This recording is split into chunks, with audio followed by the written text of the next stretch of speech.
Today we're talking claims. Ben, we just wrapped up a great episode here, kind of talking the 40,000 foot view on what a freight claim is, and we specifically kind of went down the rabbit hole of the reefer and produce world, because that is one of the most common scenarios where you're going to run into freight claims. So what are your thoughts on this episode here? Yeah, it was a really good episode. We've gotten a lot of questions, comments, phone calls related to claims recently. So I think we did a pretty good summary, and you definitely want to stay through the end, because the end, we kind of forgot at the beginning that like those are the most common things you're going to need to be able to be aware of and to handle. So yeah, I thought it was a really good wrap up. Absolutely. All right, let's hop into it. You've seen the headlines. Freight fraud isn't going anywhere. But if you're a QuickScope customer, you're not seeing it in your business. QuickScope is a cutting-edge, load-level visibility tool that stops fraud before it starts, right where it happens. Inside the transaction, no noise, just results. With unlimited usage and by far the most cost-effective product on the market, QuickScope delivers real value without the bloated price tag or platform confusion. Stop chasing fraud. Start stopping it. Visit quickscope.com. That's QUIKSKOPE and learn more. Hey guys, we want to give a quick shout out to Optify, a factoring partner we actually recommend. Optify works with brokers of all sizes, even if you're a brand new broker. No minimums, no forced volume, and no monthly fees. You control your quick pay pricing. The default is 2%, and anything above that goes straight back into your pocket. They're not here to lock you into factoring forever.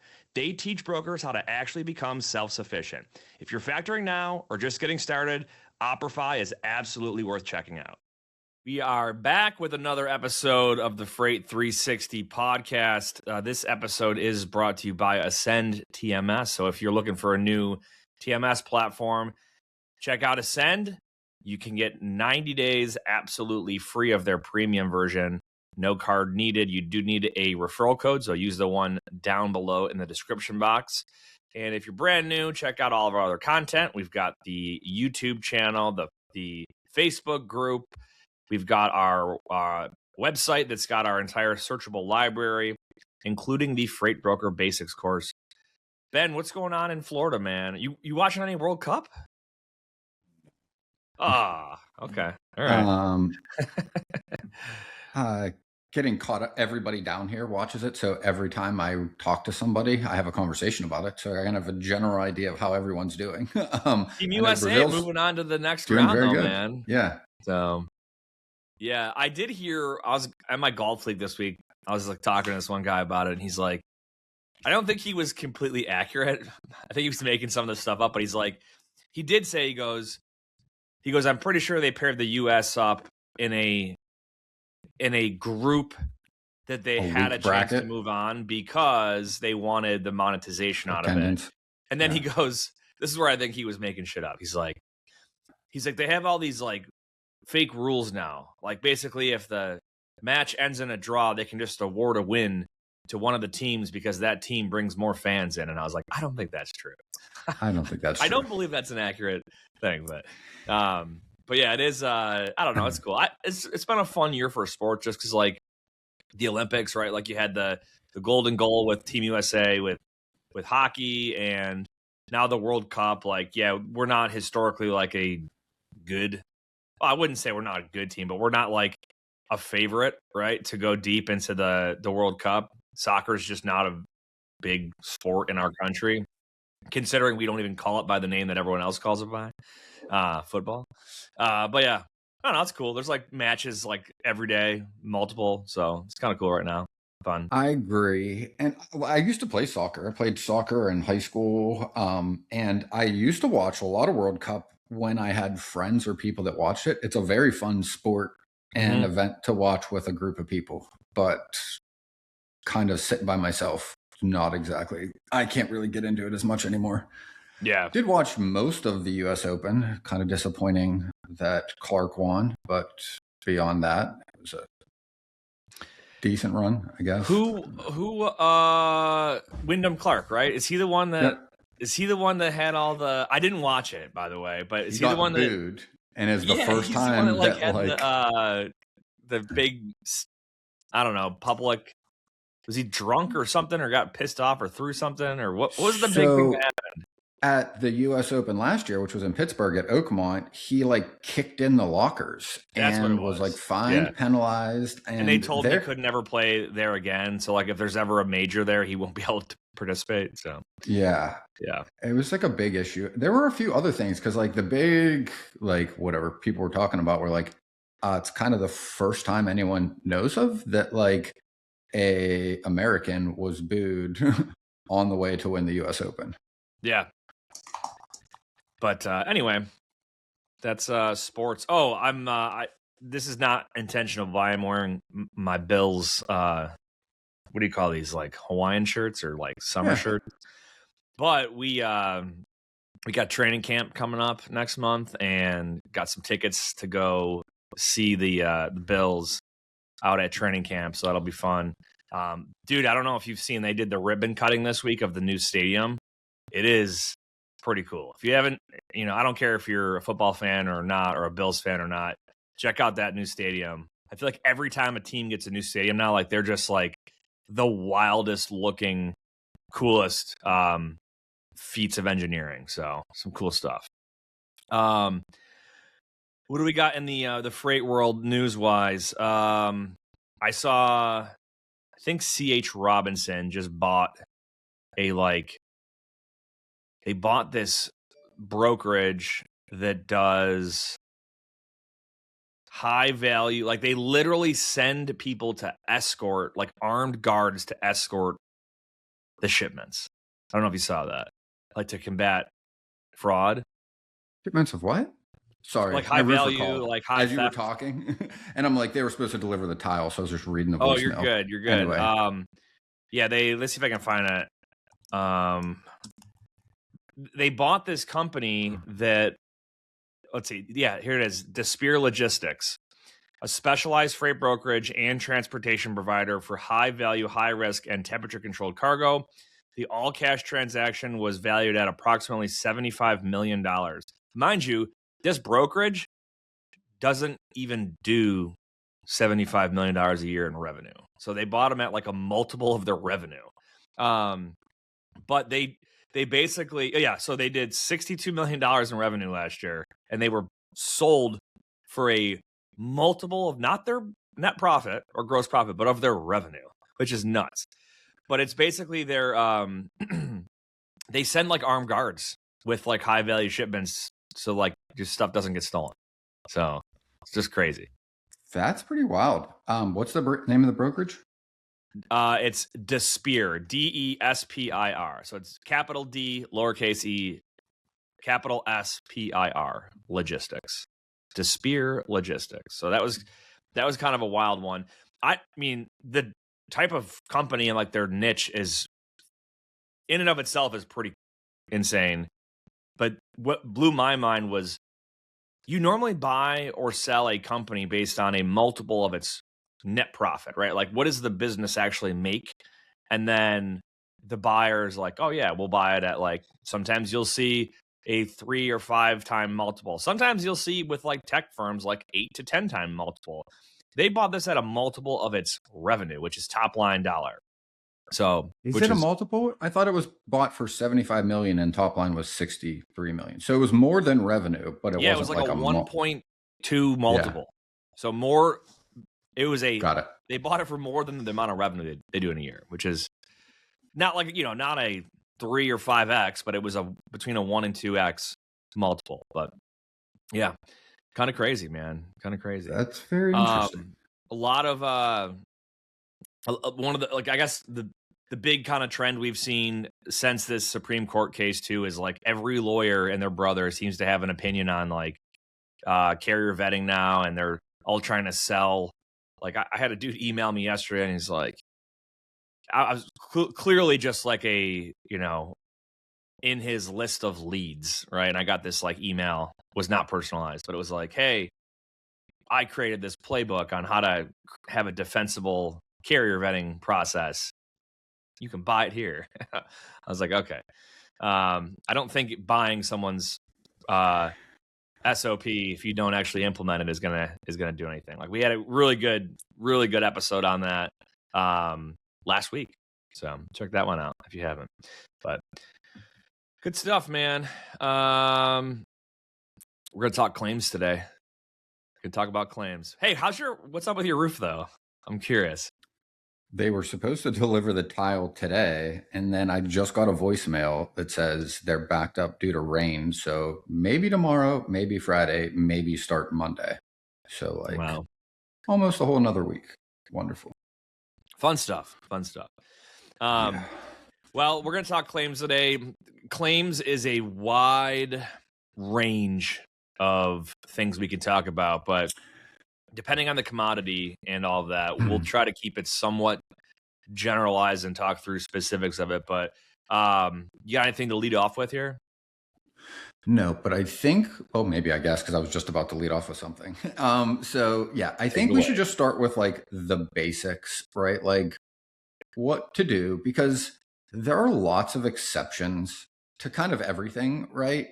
And I love like Ed and Mike over Togo, where like they'll explain this. They're like, hey, like if 95% of them of whatever you do falls under this, like that's what the SOP is. You will always have exceptions, but you don't build a procedure based on the exceptions, because then it's crazy, isn't implementable, and nobody can actually follow it, right? So like what I wanted to kind of set the conversation off is like, this is like basic steps for most claims. Now, there's a little bit of a difference that we'll talk about in like produce and some food and some like obscure things that you maybe do it a little different, but also most of them kind of fall into the same procedure. And we've just had a lot of people reach out recently that were like experienced brokers that were like, either the owner of the company was like, hey, this guy's been with me for 10 years moving produce, didn't know what to do with a claim. Had another one where literally the guy's been in the industry 15 years, reached out, was like, hey, like I kind of really don't remember, or I worked at a company that had a department that did this, so I've never really had to do this. And I've had to walk through a few people recently, which is why we're having the conversation, because it's probably helpful for everybody out there to understand what is the standard steps and what do you do. They're pretty similar. Yeah, so I think it's actually the irony. I just got an email of we have a potential claim at our brokerage, but we can dig into it in real time if you want. But I wanted to kind of also give this analogy too. Like, think about if you get into a car accident and you have to file a claim, right? So if you're like 101 trying to understand what a claim is and how does it work, the process is very simple. It's very similar with a couple different nuances. So if two people get in a car accident, right, and clearly one person's at fault, or maybe we don't know who's at fault, right, and a claim is filed because we want the insurance company. What do you got? So in a car accident, this is relevant to this, and I want to point this out. This is why the police will tell you, or if you're in an accident and you call the police, they will say, do not move your vehicle. Leave everything the way it is. Get off the road. We'll come to you because it is the evidence that is on the scene. And what happens is if people drive away from the scene and then try to file a police report, none of that information is available. Like I've had both of those things happen where like I've been hit by a car or been in a car accident where someone hit me, and on the phone, like I remember the one I was like literally on a highway. I'm like I'm on like it was in Pittsburgh. I'm like, I'm on the like parkway. I'm like, I'm just supposed to sit here. I was like, this seems very dangerous. They're like, no, you get away from the vehicle, but leave the vehicle there. I'm like, okay. Like, yeah. But I mean, the long and short of it is that like we have insurance to cover different types of damage or loss. So like in an auto accident, for example, if me and you are both driving, and let's say we'll make it very, very straightforward. Let's say I run a red light and I hit you, right? It's very clearly my fault. Okay. We get the police report. Police report states that I ran a red light and I hit you. I have insurance that covers damage to my car. That's your collision policy.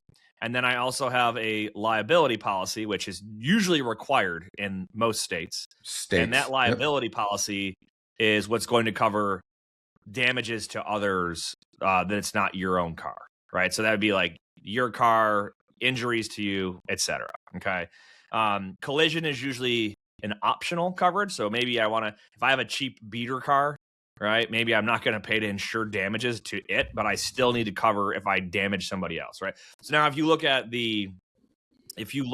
freight, the same thing applies. When we vet a carrier, we want to make sure that they have insurance that covers the freight, which is your cargo coverage, and also liability, your auto liability policy, which would cover like if they get in a wreck and there's damage or injuries to, someone or someone else. So what we're dealing with here typically is damage to the cargo is like the most common thing we tend to deal with, right? It could be, and actually the claim that just popped up in my email is an engine for an aircraft engine, right? And it looks like the carrier improperly strapped the engine to their trailer. So very likely going to be a claim against the carrier for not properly securing the cargo. But then you get into like this whole when you go through the claim, like as brokers, right? We don't own the freight. It's not our insurance policy.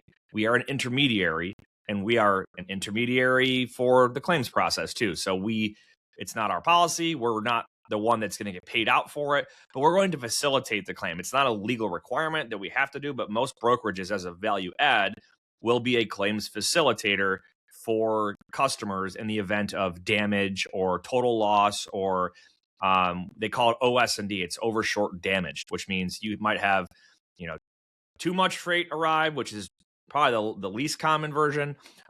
Shortage is, hey, we're short 2 pallets or 2 boxes or whatever. Or, hey, damage, meaning some or all of this product is,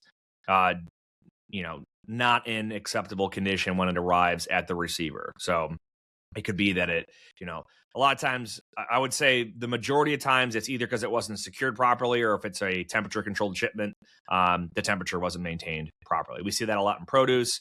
The unsecured stuff, you see it a lot with things that aren't, strapped, or they don't use the load bars properly inside of a van, and stuff shifts, falls over, gets smushed, you name it, right?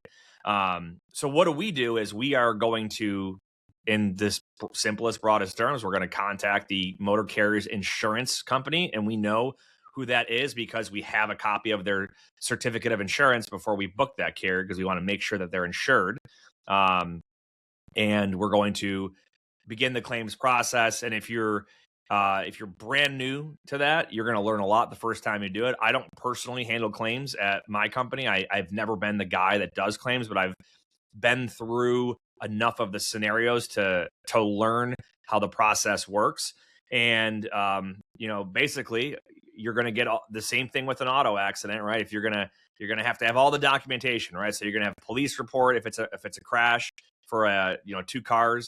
We're going to have all this stuff that we have documented for a freight claim. So things like photos and testimonies and email correspondence and the bill of lading, rate confirmation, all the things that would go into identifying who is liable and what the value and total loss is.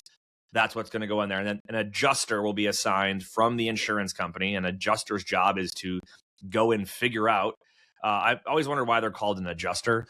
I don't know what they're adjusting, but it's their job to go figure out, like, ultimately who's liable and for how much, and who's going to get cut the check for what amount, right? And that's the very basics of a freight claim.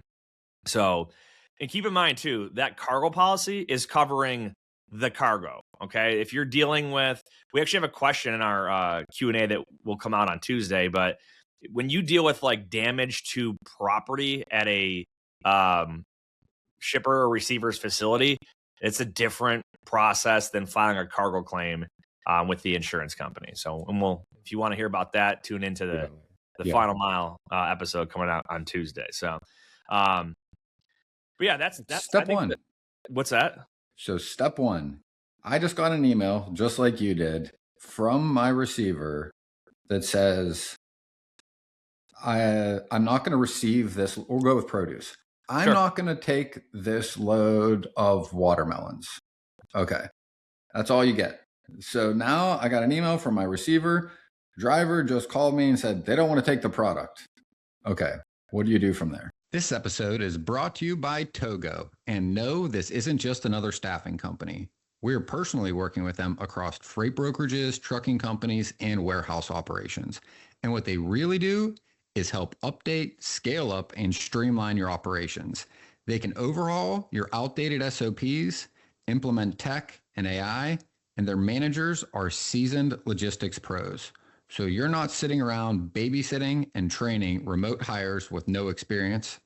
It's execution and accountability wrapped neatly in the industry's most cutting-edge tech. Freight brokers and carriers have trusted DAT for years to find the best loads and available trucks, and to research real-time market rates and conditions.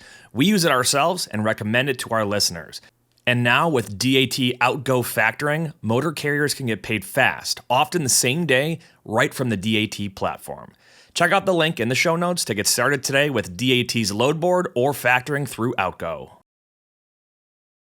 So I want to go back to who owns the freight at the time of the incident, right? So in most cases, this would be a vendor routed shipment, meaning the shipper is our customer. They own the goods until their customer, who's the buyer and receiver of the goods, actually accepts and receives physical custody of those goods. That's the normal and most common scenario we deal with.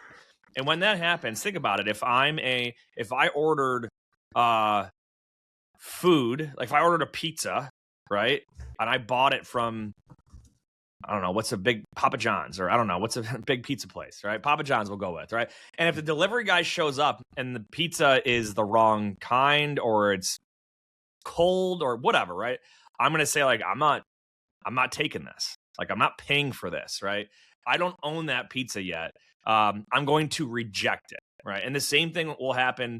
You mentioned produce in this case. So we'll say we'll call it like a grocery chain bought a bunch of produce from a produce vendor, okay?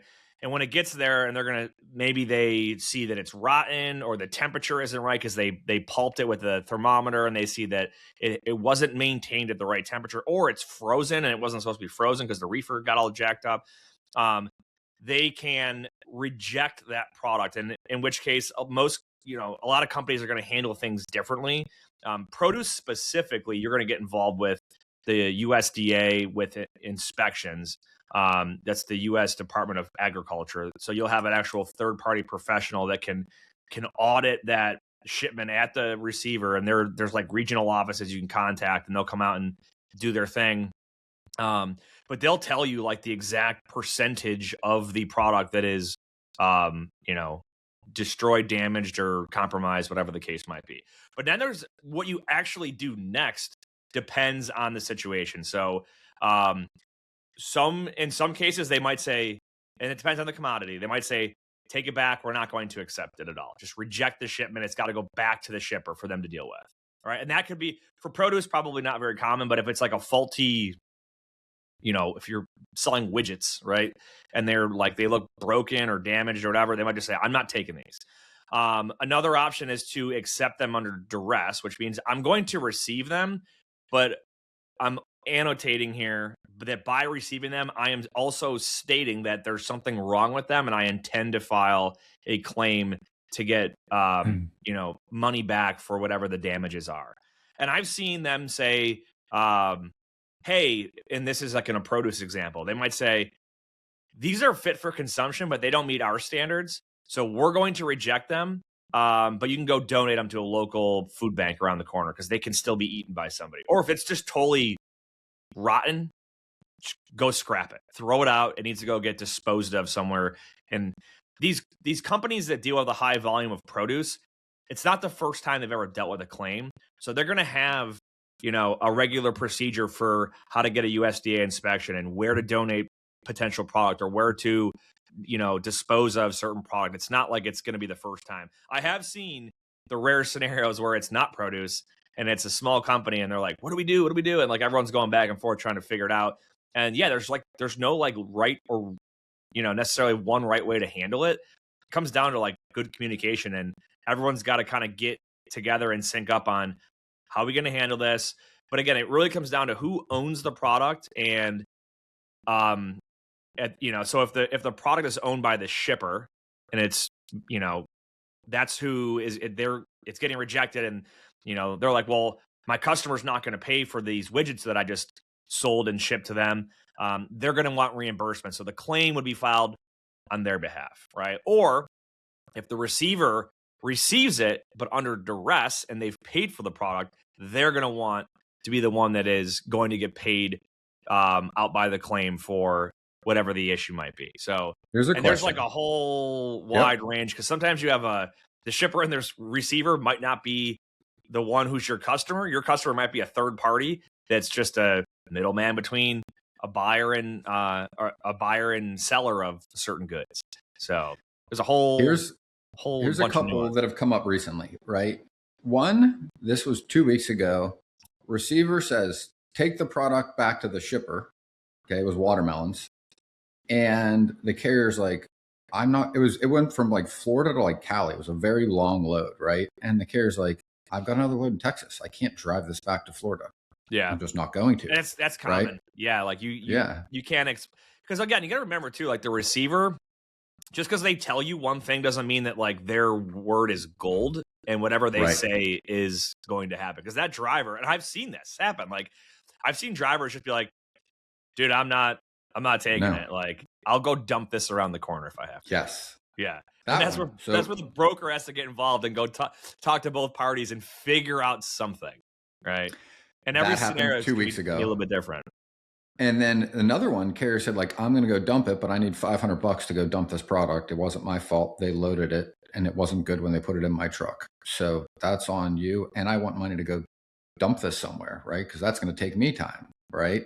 Mm-hmm. Or like the other one too. That's why like the USDA inspection is really important for produce, because you're not taking the receiver's word. You got a third party coming in and documenting and verifying it. Now you have paperwork that says what is good, what isn't good. It is no longer like debatable or disputable, which is super helpful in produce. Agreed. And if you look at any other commodity, if you have a receiver that's saying I'm not taking this product, and they own the like if it gets to their dock and they start to unload it, right? And now it's their product, and now they're like, well, I'm not taking this, right? If they're like, just go dump it, whatever, it's not in anyone's best interest for that to happen, because for a claim to be paid out, the insurance company and the adjuster need to have like tangible evidence to understand what went wrong, who was at fault, and what the total value of the loss is. And if you just go dump a bunch of stuff in in the trash, like how's an insurance company going to be like, oh yeah, we can unequivocally tell that the driver did this wrong? It's like, no, it isn't. If you're the receiver, you're better off to, unless you have a standard process of rejecting it and it goes right back to the shipper normally, it's in your best interest to accept it and mark it as damaged. That BOL is a legal document, right? And like since day one when I got into this industry, it was always taught to me that if it's not on the BOL, it doesn't count. So like we would always make sure that we had, like, when it was loaded, you would have details like the number of pallets or pieces or whatever verified at the loading and signed off. And the same thing at the receiver. And if there was any damages or issues with it, they would write that on the bill of lading at the time that they received and signed that BOL at the unloading. So, but yeah, like to your point, the produce example, right? It is I would say probably one of the most common commodities that we'll see claims with. Is just anything that's going to be temperature controlled or that has a shelf life to it, for that matter, right? And we have a lot of good content that we did with Blue Book, Produce Blue Book, in past years, where we talk through situations where it could be the fault of multiple parties, right? You could have a shipper who's at fault because they did not properly allow the product to cool before it was loaded. They might have one. Go ahead. I'll literally give an example of one where like kind of almost everybody was responsible. So Carrier, this happened twice, maybe on the same day or definitely the same week. Carrier was loading truckload of lettuce that was being literally harvested out of the field the same day. What is supposed to happen is a flatbed literally will, on the farm, take the big boxes of lettuce. They drive back to the freezer or reefer. It's not frozen, like it's cooled, right? But they Cold drive storage, back, yeah. and then it has to be pre-cooled for a certain amount of time before it goes into a truck. Why? Because it was literally alive in the sun in July when they harvested it. It needs to go sit in a refrigerator for a period of time before you put it in a truck because it's literally giving off heat, right? Now, what they did was it was late in the day and they wanted to get one more half a truckload of lettuce out of the field and onto the driver's truck. So half of the truckload was loaded with pre-cooled lettuce correctly. The other half literally was loaded directly onto the reefer off the flatbed that came right out of the field late in the day.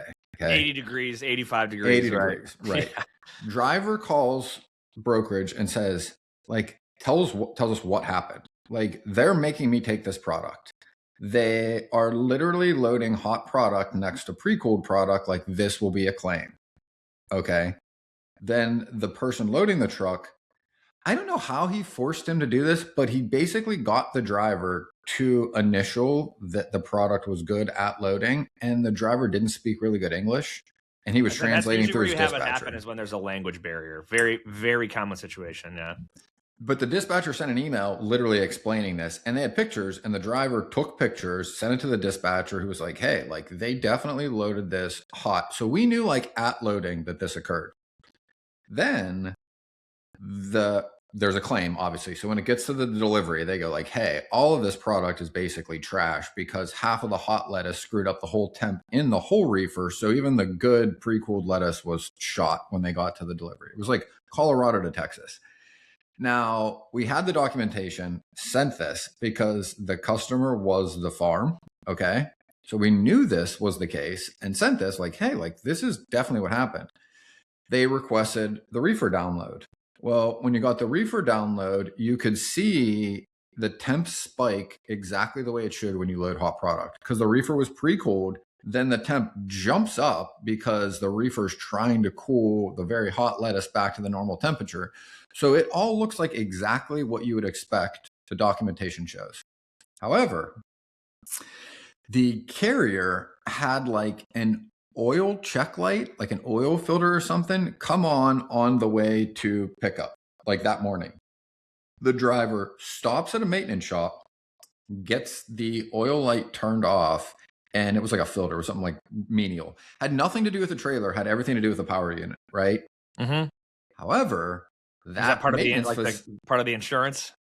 Yeah, that maintenance facility did not happen to be approved by the insurance company. There's like a certain, like, I don't know if it was, they were like named, but there were like certain approved maintenance that you had to go to anytime there was a light or, you know, something was not working on your truck. Okay.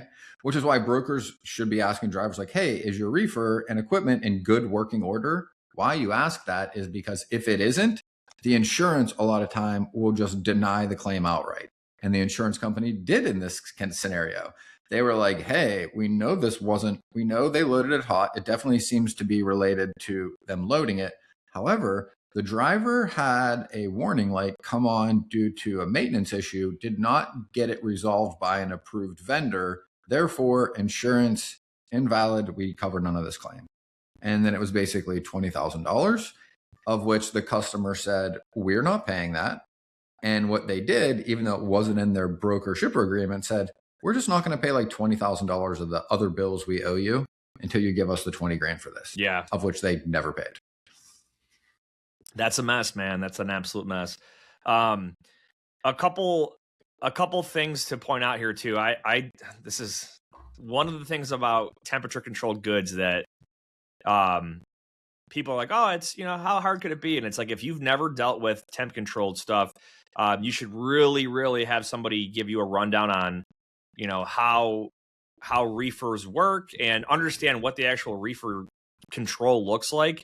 I had a guy recently that there was, let's see, I think the temperature at which the product was received at was higher than it was supposed to be, but it was still frozen. I think it was supposed to be like -10, and it ended up being like 8 degrees. So it was like 18 degrees higher, but still frozen.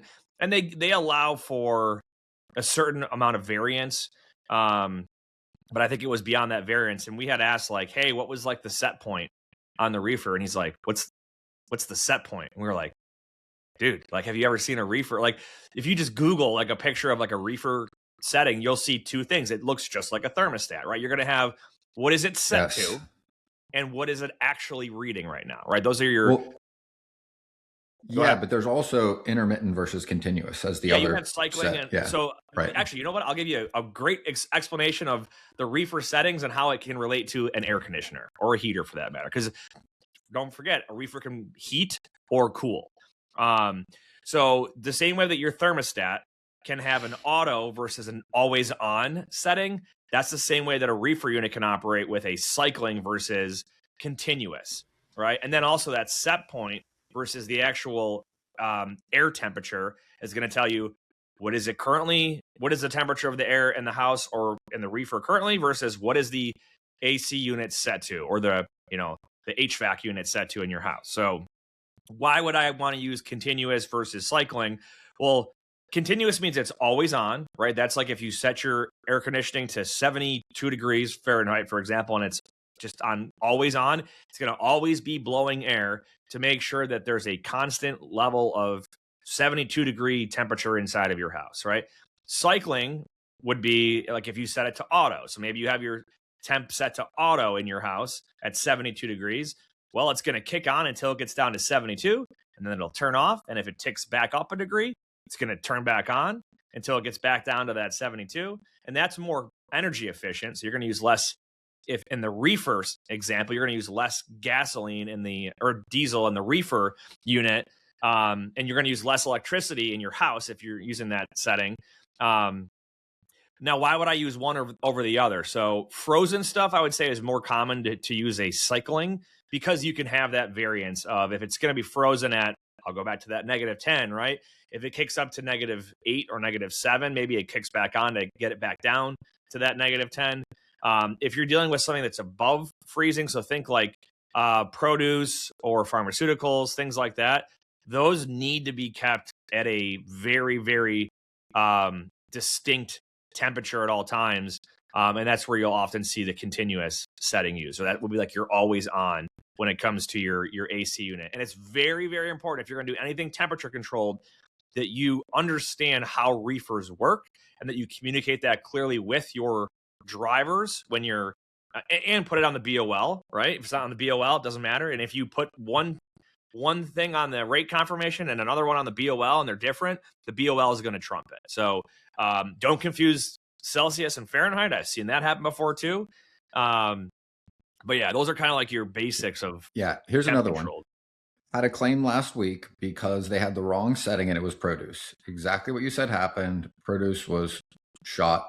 Like half the truckload was ruined because they had the wrong setting on the reefer, and it was all communication breakdown. So when I went into the paperwork and looked at the communication, customer definitely said it, definitely on the BOL.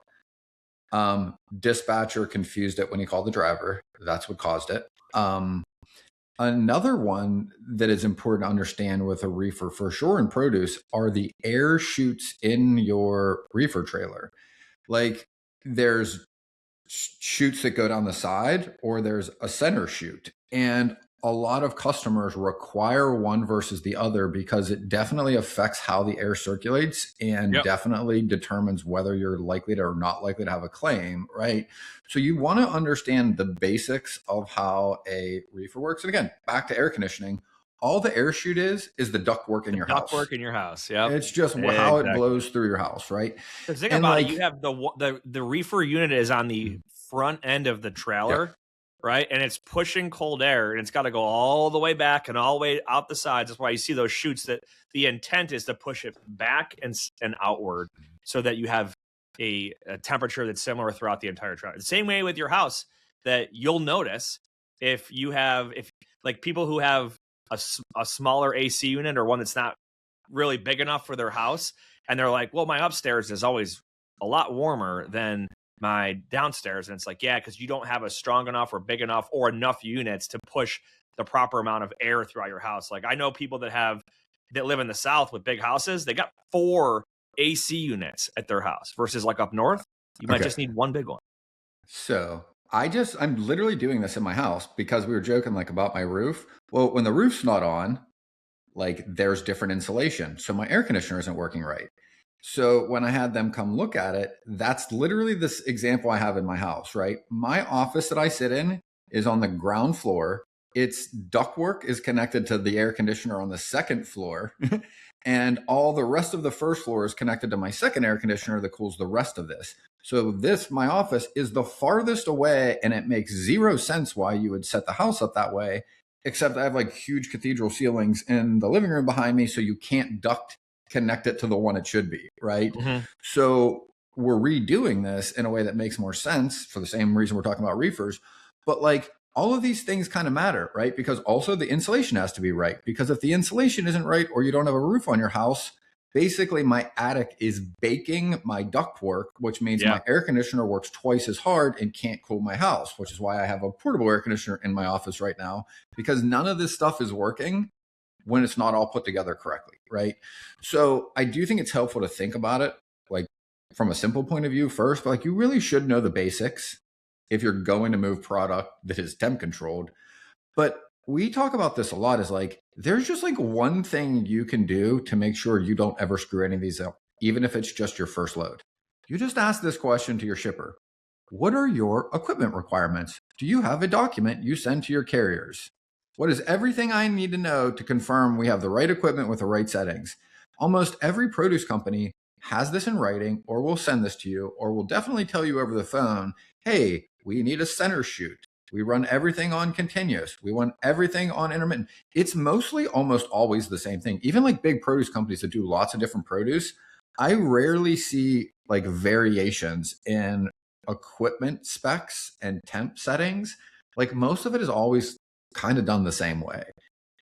So when you just ask that like catch-all question, like you can kind of move anything, because basically you're just like, hey, what are all your requirements? Because this is how I like really learned Tanker when I started doing this like a handful of years ago, was like, I don't know what, like, I can't, like a safety data sheet is literally this like chemical spec for the tanker equipment. Material safety data sheet? Yeah, but I think they're literally called SDSs. Either way, like, yeah, every company has this document and has the requirements and the equipments, because like in Tanker, there's so many different things. Like, what is the tank lined with? What is it made out of? How is it loaded? How is it unloaded? What is the pressure? Is it like air fed? Is it, gravity? Like there's a lot of these things. And it was just like, it's super simple. Like every time I talk to a customer, hey, can you send me your equipment requirements and your SDS sheet?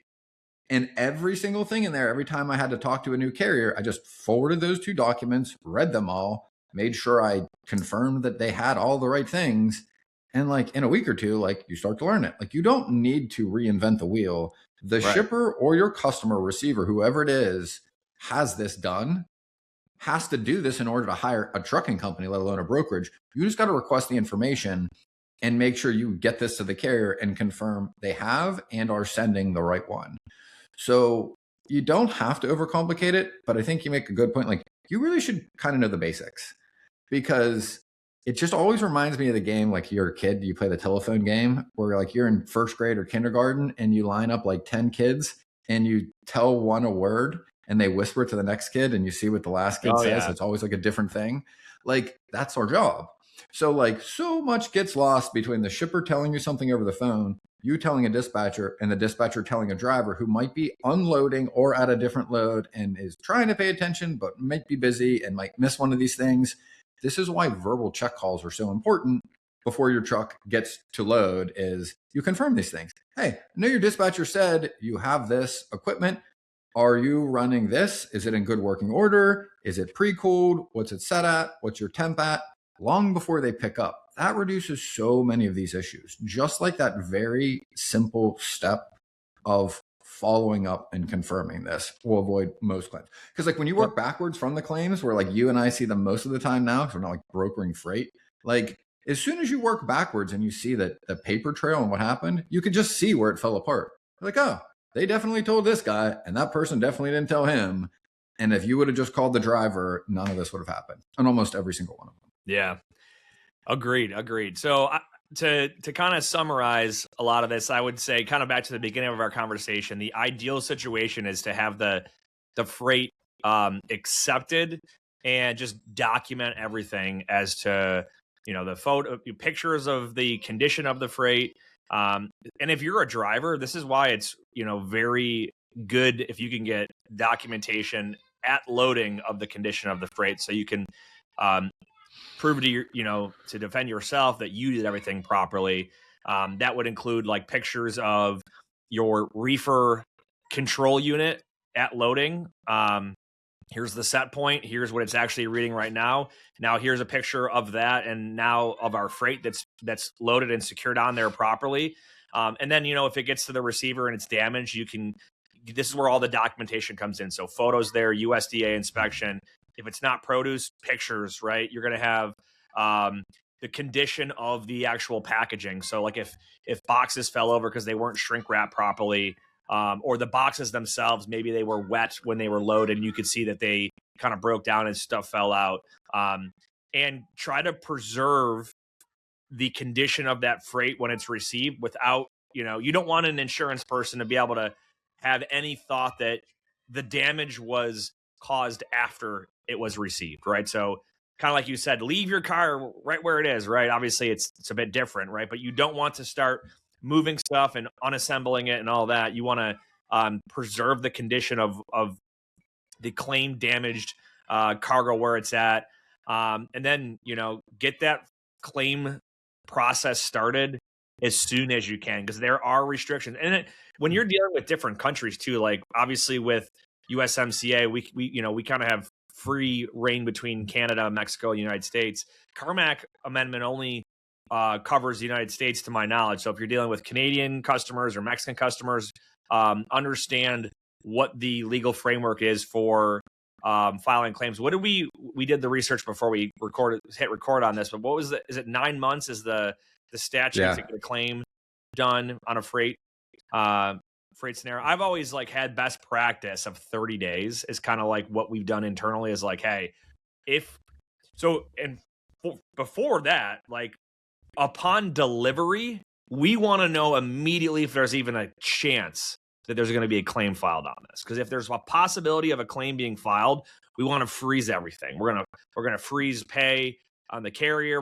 That's the biggest thing. Walk through that, because this one I catch all the time. Because here's what happens. Like you said this earlier, and this is something I definitely want everybody to be aware of, is it's not our insurance policy as a broker, as Nate pointed out, right? It's the carriers. They are the customer of the insurance company. It's their policy.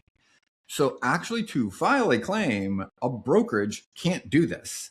Now you can facilitate it. I mean, you put all the information together, all the notes, all the pictures, all the documentation. I usually do like a memo that summarizes all of it, the reason for the claim, when it happened, what happened, all of those things. And then you send this to the insurance company, the adjuster. But the insurance company will say almost immediately, I've reached out to our client. We'll let you know when they get back to us. If that trucking company does not cooperate, you can't process a claim. How you actually, yeah. So the carrier just wouldn't respond. Right. So the only real way you can't do anything. So the only real way you can get the carrier in some cases to actually do this is you hold the pay for the load. So the factoring company will email you usually, or the carrier, and you go like, hey, like we're holding the pay until we get the claim resolved per the customer.